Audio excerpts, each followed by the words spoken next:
Donc l'idée que m'avait suggéré Stéphanie, c'est à partir de plusieurs conférences que j'ai déjà faites, dans lesquelles j'avais évoqué combien on avait pu mentir à propos de l'Église, d'essayer de faire un survol des différents mensonges, des différents crimes et atrocités qu'on impute à l'Église, indûment, soit que ces crimes n'aient jamais été commis, soit qu'ils aient été commis par d'autres. Donc le sujet dont je veux vous parler ce soir, je ne peux évidemment pas tout dire. Il est bien évident qu'il y aurait énormément d'autres choses à dire que ce que je vais vous présenter. Et il y a un certain nombre de choses dont j'ai déjà parlé publiquement. Donc habituellement, j'essaye de ne pas jamais faire 2 fois la même conférence. Donc je présente mes excuses d'ores et déjà à ceux qui savent déjà, qui ont déjà entendu ce que j'allais dire. Et bien sûr, je me suis efforcée de vous apporter un éclairage nouveau sur des sujets que je n'ai pas encore traités jusqu'à présent en conférence. Voilà. Alors, quand j'ai commencé mes études d'histoire, c'était en 2001, j'avais de l'Église catholique, de l'histoire de l'Église, une vision qui s'est totalement lézardée au fur et à mesure que j'entrais dans les textes et que j'étudiais. C'est-à-dire que on a, pour connaître l'histoire de l'Église, pour connaître l'histoire de France, on se réfère à une doxa qui est relayée en permanence beaucoup par la télévision, beaucoup par les livres, beaucoup par l'école, et on considère en général comme acquis, comme admis, un certain nombre de faits dont j'ai découvert, à ma stupéfaction, qu'ils étaient totalement erronés, totalement mensongers. Parmi les choses les plus évidentes concernant l'Église catholique telle que la doxa nous la présente, c'est l'Église catholique fut une organisation meurtrière. J'ai rencontré un trotskiste, parce que c'est un secret pour personne que j'ai frayé avec ces gens-là pendant quelques années. J'avais demandé à un ami trotskiste qu'est-ce qu'il avait à reprocher à l'Église, et il m'avait dit c'est l'organisation meurtrière la plus ancienne et la plus monstrueuse de notre histoire. C'est-à-dire que aucune organisation meurtrière n'a eu autant d'influence pendant aussi longtemps. Alors quand j'ai repris mes études d'histoire, je l'ai recontacté en lui disant est-ce que tu peux me donner quelques exemples. Il m'a dit tu te fous de ma gueule, et il a raccroché.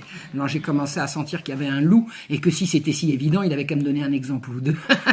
Donc j'ai rapidement compris et j'en ai fait le tour. Je vais dire, ces gens-là ne veulent jamais répondre, parce que chaque fois qu'il s'agit de citer des sources et d'aller en profondeur sur toutes ces atrocités qu'on reproche à l'Église, en général c'est du vent, il n'y a rien derrière. Donc en quoi est-ce que l'Église catholique est considérée comme ayant été une organisation meurtrière? Je vous donne en vrac l'affaire Calas. Qu'est-ce que c'est que Calas? Calas est un protestant qui, sur pression de l'Église catholique, et grâce à Voltaire, tout le monde a pu voir, Voltaire a dénoncé l'atrocité. Un protestant a été reconnu coupable d'un meurtre alors que c'était un suicide, uniquement parce qu'il était protestant, sur pression d'une affreuse Église catholique. La chasse aux sorcières, c'est bien connu. L'Inquisition, tribunal ecclésiastique, a brûlé pendant des siècles des dizaines, des centaines de milliers de sorcières, c'est bien connu. L'Église catholique a, pour ne parler que de la France, poussé à l'exécution après torture d'un jeune homme de 19 ans sous l'unique prétexte qu'il ne s'était pas découvert devant une procession. C'est le crime du chevalier de la Barre. Le chevalier de la Barre était un malheureux jeune homme qui pour une bêtise, pour une broutille, a été supplicié, torturé, décapité, brûlé, etc., etc. Donc c'est également un des combats de Voltaire. Voltaire fait beaucoup pour la propagation de ce genre de pseudo-informations dont je vais vous démontrer que ce sont des mensonges. Alors ça c'est l'affaire Labarre. Vous avez une autre affaire qui est bien connue, c'est Giordano Bruno. Giordano Bruno est un libre penseur qui a été brûlé vif à Rome en 1600 pour avoir été libre penseur, c'est-à-dire pour avoir pensé autrement que ce que l'Église lui imposait. Voilà. L'Église, c'est bien connu, est un repère de pédophiles. L'Église a été absolument toute puissante et tyrannique, et elle a pourchassé les laïcs jusqu'à ce que la Révolution, grand épisode libérateur, la remette au pas et libère enfin les citoyens de cette tutelle épouvantable. L'Église a pourchassé les protestants uniquement par fanatisme. Elle prône la superstition. L'Église est une organisation criminelle, qu'on se le dise. La lumière est venue avec les Lumières. Les Lumières, c'est le mouvement intellectuel qui précède la Révolution française de 30 à 40 ans à peu près. Les Lumières, c'est Voltaire. Les Lumières, c'est Diderot. Les Lumières, c'est d'Alembert. Les Lumières, c'est Montesquieu. Vive les Lumières. La raison a remplacé la superstition. La conséquence de ça, c'est la glorieuse Révolution. Remettons tout à l'endroit. Vous allez voir, tout est est faux, absolument tout est faux. Je vais vous expliquer ce que j'ai découvert en faisant de l'histoire. Je tiens à vous préciser ici que je ne suis pas une historienne plus maligne que les autres, ni plus historienne que les autres. Tous les historiens qui font le travail que je fais arrivent exactement aux mêmes conclusions que moi. Le souci, c'est que vous pouvez écrire des livres, si ces livres ne sont pas relayés par les médias, vous pouvez c'est absolument inutile. Donc j'écris depuis 1989, j'ai toujours trouvé des éditeurs, parce qu'il se trouve que je crois que j'ai une jolie plume et que des éditeurs l'ont souvent trouvé, j'ai toujours trouvé des éditeurs, mais pas de médias pour me relayer. C'est-à-dire que le mal n'est pas dans l'édition, a priori, mais dans les médias. Alors l'édition, maintenant, je pense que l'édition, c'est devenu... Enfin bon, j'en sais rien. Je sais qu'aux éditions Contre-Culture, j'ai liberté de parole et que Alain Soral systématiquement publie tout ce que j'écris, mais surtout, il le relaye. Et si vous ne pouvez pas atteindre vos lecteurs, ça sert à rien. Donc, les historiens, je m'entends en général très bien avec les historiens. Alors, je connais des historiens malhonnêtes. J'ai eu notamment une prof à l'université qui était d'une malhonnêteté insigne. Bon, mais la majorité des professeurs que j'ai eu à l'université étaient des gens très bien, qui m'ont appris à travailler. Donc, je ne suis pas du tout une historienne d'exception. Ce qui fait mon originalité, c'est simplement que je vous parle. Alors qu'en général, les historiens, dans un milieu universitaire, se parlent entre eux. Voilà. Donc, je n'ai rien inventé d'extraordinaire. Ce que je vais vous raconter, je l'ai pris d'abord et avant tout dans le travail des historiens qui m'ont précédé. C'est comme ça que travaille un historien. Un historien, avant de se lancer dans une recherche, va commencer par lire tout ce que les gens qui l'ont précédé ont écrit sur le sujet. Donc, respect à mes confrères, respect à mes prédécesseurs. Qu'on se le dise, je ne suis pas du tout une historienne d'exception. Alors, j'ai déjà traité longuement, mais je vais vous en reparler ici, l'abominable affaire Calas. Qu'est-ce que c'est que l'affaire Calas?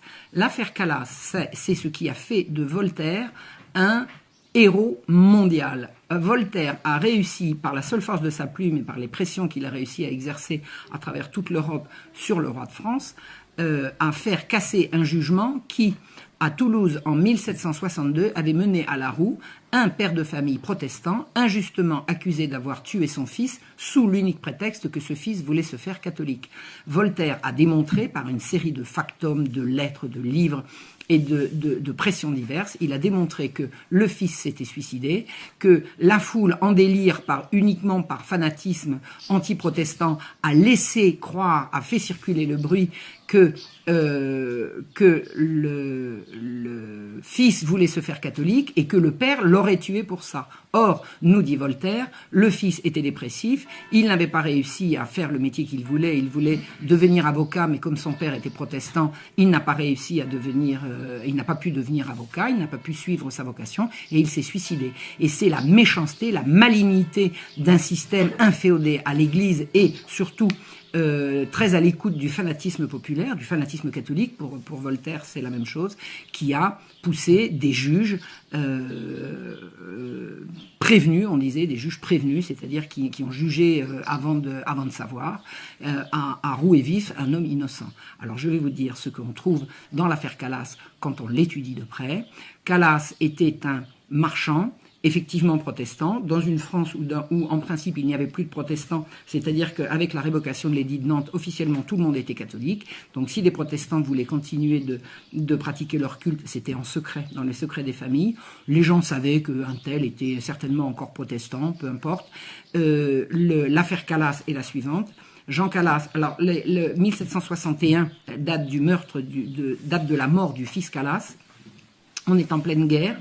La France est en guerre contre des pays protestants. La France catholique est en guerre contre des pays protestants. Donc une certaine méfiance se manifeste dans la population vis-à-vis de protestants qu'on peut éventuellement soupçonner de vouloir la victoire de l'ennemi. Mais à part ça, les habitants de la rue des Filatiers continuent d'acheter du drap chez Jean Calas. Je veux dire, il n'y a aucune espèce de discrimination. Les Calas sont intégrés dans leur quartier. Personne ne leur fait la tête particulièrement. Il n'y a pas de souci. Ils ont des clients. Et le fils Calas, Marc-Antoine, que son père ne payait pas pour travailler dans la boutique, n'avait pas pu devenir avocat, non pas parce que l'Église lui avait refusé, parce que l'Église n'avait rien à refuser, mais parce que au moment où on lui avait demandé, pour pouvoir prêter serment comme avocat, on lui avait demandé de chercher et de fournir un certificat de catholicité, avait refusé de se plier à la demande, parce que protestant il était resté et il ne voulait pas tricher. C'est-à-dire qu'on ne peut pas dire qu'on lui a refusé de devenir avocat, c'est lui qui a refusé de se plier à la comédie. Ça veut dire que Marc-Antoine Calas était protestant de cœur, Alors, pourquoi a-t-on raconté qu'il voulait se faire catholique et que ce serait la raison pour laquelle son père l'avait tué? Eh bien, les gens qui se sont penchés sur le dossier peuvent vous faire savoir que Marc-Antoine Calas a fait savoir à son père qui refusait de le payer, puisque c'est comme ça, je vais me faire catholique. Le petit frère, il avait déjà un petit frère qui, se faisant catholique, avait été chassé par son père, et son père avait été obligé de lui verser une pension,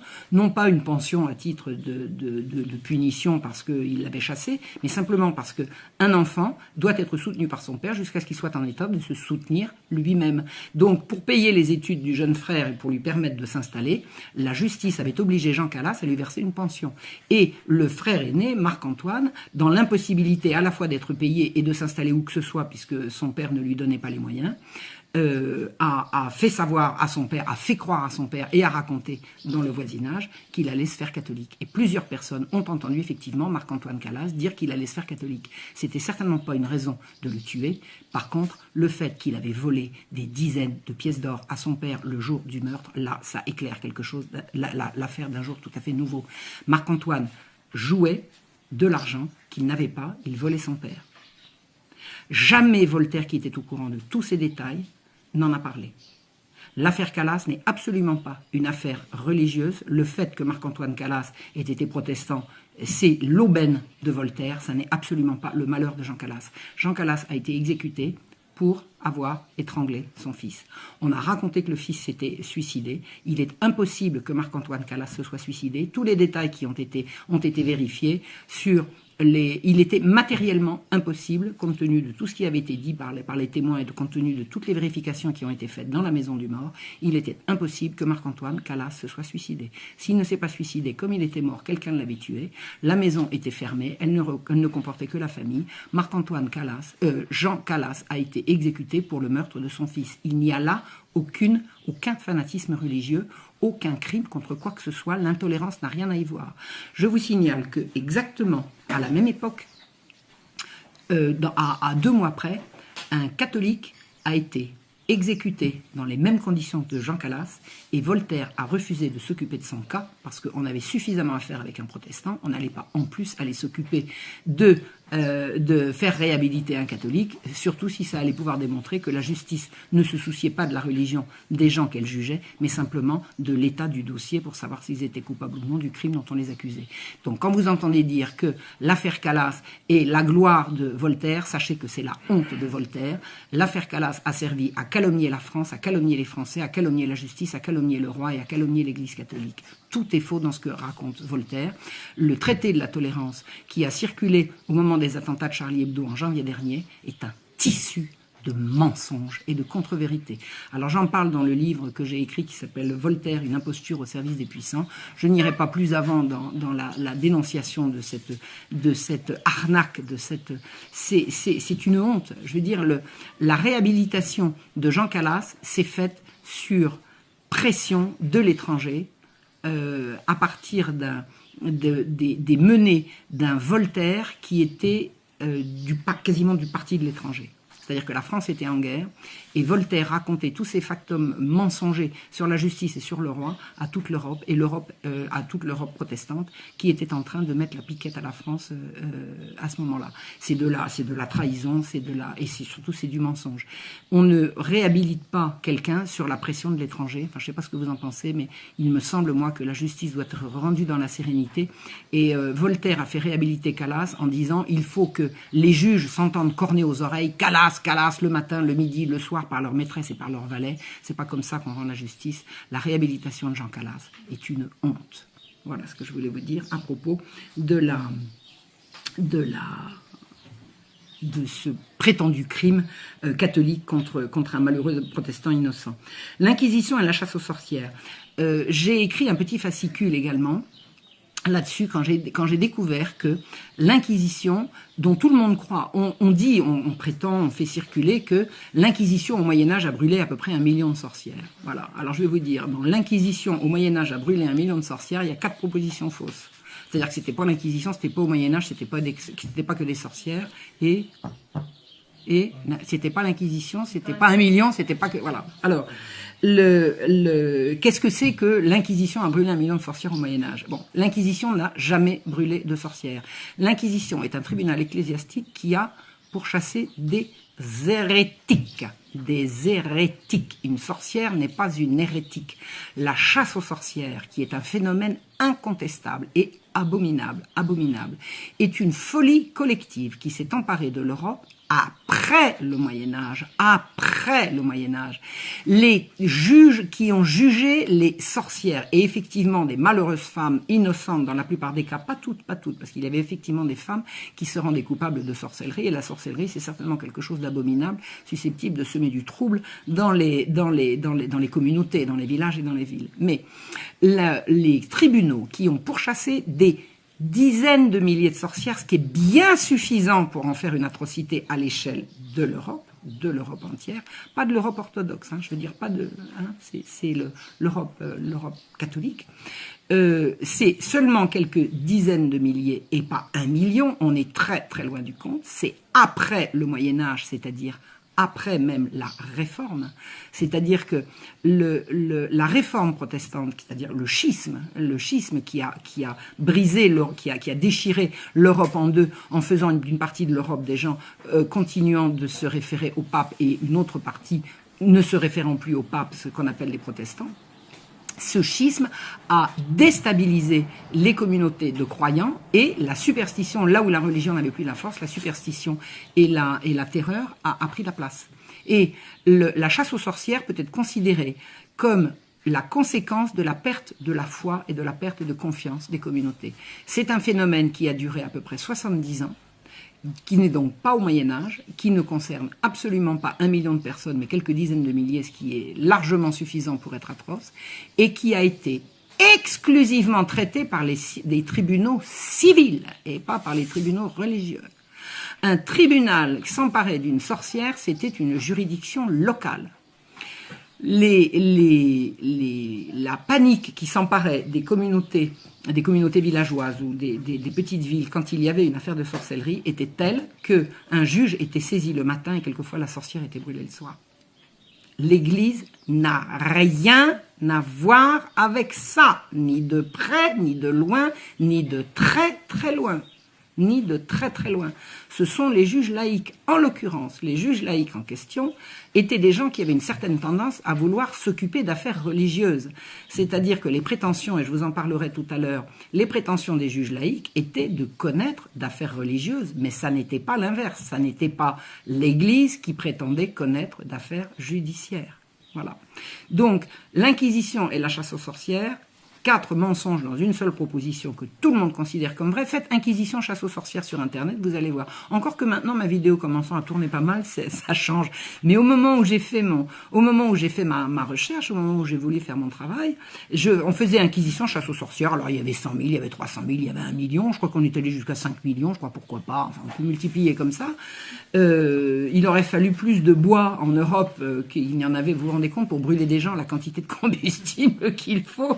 C'était vraiment, c'est insensé, ça n'a pas de réalité, ça n'a pas de logique, ça n'a pas de sens, mais c'est surtout extrêmement mal intentionné. Faire croire que les tribunaux d'inquisition ont brûlé des sorcières, c'est une contre-vérité. C'est vouloir faire porter à l'Église un crime qui a eu lieu, oui, mais commis par d'autres, et qui a eu lieu et qui n'a pas eu ni les raisons, ni la situation chronologique, enfin je veux dire, ça ne se situe pas dans le temps, là où on l'a fait croire. Alors pourquoi dit-on que c'est l'Inquisition et le Moyen-Âge qui a brûlé les sorcières? C'est parce que le Moyen-Âge, à partir de l'époque des Lumières, comme le Moyen-Âge était très chrétien, le Moyen-Âge a été considéré comme une période obscure, sombre et abominable, et un certain Jules Michelet a beaucoup contribué par ses délires complètement, il était délirant Michelet, c'est un fou quoi, d'abord c'était un menteur, c'était un incompétent, il a jamais été historien, Michelet n'a jamais été historien. Il était agrégé de lettres. Bon, il aurait pu être agrégé de lettres et faire de l'histoire, mais il était agrégé de lettres et il faisait de la littérature. Son histoire de France, c'est de la littérature, c'est pas de l'histoire. C'est-à-dire qu'en fait, il cherche à démontrer quelque chose et il va piocher ça et là ce qu'il va trouver pour le démontrer, mais ça n'a rien à voir avec une recherche historique. Une recherche historique, c'est prendre un sujet et aller chercher tout ce qui rapporte pour savoir où se trouve la vérité, même si elle vous déplaît. Et en l'occurrence, moi je peux vous dire que quand j'ai démarré mes études d'histoire, j'étais totalement anticlérical. Bon, ben, j'ai trouvé la vérité, une autre vérité que celle que je croyais, et puis ça m'a permis de changer. Et c'est comme ça qu'on fait de l'histoire. Un bon historien, en principe, il ressort de sa recherche différent de ce qu'il était en entrant.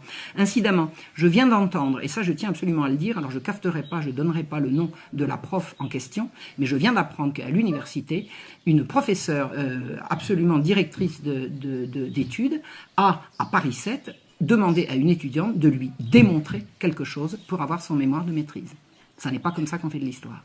On fait de l'histoire en prenant un sujet, un paquet d'archives, en allant au fond, en essayant de découvrir ce qu'il y a à découvrir. On ne fait pas de l'histoire pour prendre une thèse ou une hypothèse et d'essayer de la démontrer. Ça, c'est de l'escroquerie, et c'est comme ça que ça peut également se passer dans certaines universités. Voilà. Alors, bien sûr, je n'accuse pas l'université, moi, elle m'a tout appris, mais il faut savoir qu'il y a des gens comme ça, et des gens comme ça auxquels je me suis frotté personnellement, et je ne suis pas la seule. Voilà.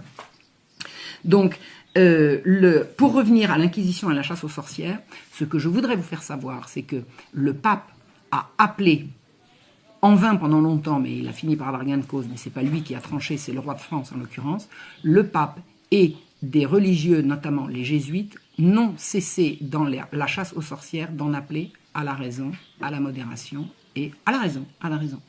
Là où des gens complètement hystériques disaient que telle femme avait fait ceci et fait cela, des prêtres allaient voir les juges en disant « Regardez, ce que vous avez là, c'est une femme qui délire, c'est une femme qui est malade. » Le pape a demandé qu'on cesse de poursuivre des femmes innocentes contre lesquelles il n'y avait aucune charge. L'Église n'a rien à voir. Elle a au contraire essayé de calmer le jeu. Et si elle ne l'a pas calmé avant, c'est parce qu'elle n'en avait pas les moyens, dans la mesure où ça n'était pas l'Église qui jugeait, l'Église n'avait pas de moyens de condamner les juges qui faisaient leur métier. Qui a arrêté la chasse aux sorcières en France? Louis XIV. Louis XIV. Sur des rapports qui lui ont été envoyés par son ministre Colbert, qui avait fait faire des enquêtes dans les provinces, Colbert a fait un rapport à Louis XIV lui montrant tous les abus abominables de la chasse aux sorcières, et Louis XIV a tranché en disant « J'interdis désormais que l'innocence soit en but à l'avarice et à la méchanceté. » C'est pas la méchanceté, c'est un autre mot, mais c'était ça. Donc qui a arrêté la chasse aux sorcières? Le roi. Qui l'a menée dans le royaume de France? Les petits juges laïcs, les tribunaux civils. Voilà. J'ai encore d'autres choses à vous raconter sur les quelques mensonges encore éhontés à vous évoquer concernant ce qu'on reproche indûment à l'Église. Vous avez entendu parler, je suppose, de l'affaire Giordano Bruno. Moi, quand j'ai commencé à faire mes petites enquêtes sur les mensonges, pas pour la présente conférence, hein, au début de mes études, quand j'ai commencé à chercher ce que pouvaient être que les crimes de l'Église, on criait Giordano Bruno, Giordano Bruno. Hein. Giordano Bruno a été brûlé vif pour on peut dire libre pensée, c'est-à-dire que c'était un religieux qui avait pris des positions tout à fait hétérodoxes, et il a été brûlé vif à Rome en 1600, après avoir eu la langue arrachée. Donc à Rome, c'est publiquement, hein, sur une place de Rome, voilà. Un historien s'est penché sur la chose. Alors cet historien est un historien qu'on peut dire amateur, dans ce sens qu'il n'a pas fait des études d'histoire, mais j'aime autant vous dire que j'ai regardé comment il a fait son étude, c'est vraiment de l'histoire. Il n'y a pas besoin d'avoir fait des études d'histoire pour faire de l'histoire, il suffit de faire de l'histoire, c'est-à-dire rechercher, croiser les sources, remonter à la source, les croiser, chercher, fouiller, lire. Enfin bon, le monsieur, qui s'appelle Théophile Déduit, a fait véritablement un travail d'historien, et il nous apprend que les premiers récits de la mort de Giordano Bruno sont postérieurs de 30 ans à sa mort. C'est-à-dire qu'il a été brûlé vif en 1600, mais personne n'en a parlé avant 1630. C'est pas un peu douteux, ça? Attendez. Un libre penseur, un théologien, qui a une période de foisonnement intellectuel intense en Italie, est brûlé vif et personne n'en parle. Personne n'en parle. Il y a une unique source qui dit que Giordano Bruno a été brûlé en 1600 sur une place à Rome. C'est un document douteux écrit, s'il a été écrit par lui, par un menteur patenté. Voilà, il y a une source sur la mort de Giordano Bruno. Et Pierre Bell, qui écrivait, dans son dictionnaire, Pierre Bell écrivait à cette époque-là, dans le courant du siècle, donc dans les décennies qui ont suivi, Pierre Bell a écrit « Voilà qui est singulier, On ne sait pas, au bout de 80 ans, donc, fin des années 1600, si un jacobin a été brûlé à Rome en place publique pour ses blasphèmes.